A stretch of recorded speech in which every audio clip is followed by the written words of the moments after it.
Friends, welcome back to AppIQ, and in this video I'm going to show you a super feature that you can enable on your Samsung Galaxy or Android phone to hear what's on your screen. You got that right. So how do you do that? Go to your settings, guys, and you want to scroll all the way down to where you'll find accessibility. Now from here you want to click on TalkBack, and you want to turn on the TalkBack feature. Now before I turn this on, let me tell you how it works. Once you turn this on, you can simply tap anywhere on your screen and your phone will start to talk back or read it out loud so that you can hear it.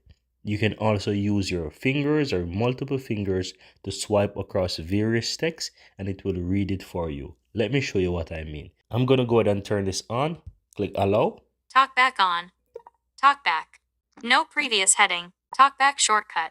Back. TalkBack. About TalkBack. How to use TalkBack. Swipe right or left to move between items. Double tap to activate an item.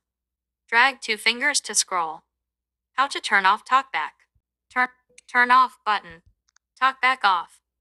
And that's how you easily work it, guys. So whatever you want to hear, all you have to do is just simple tap on that ear. You can use multiple fingers or just a single finger and it will start to read that aloud. In order to utilize a select, you have to double tap in order to utilize this. But you got the instruction here on how to use it and how to turn it on and how to turn it off. So if you'd like to check out this feature, go ahead and check it out and try it out for yourself. But it's very useful, guys.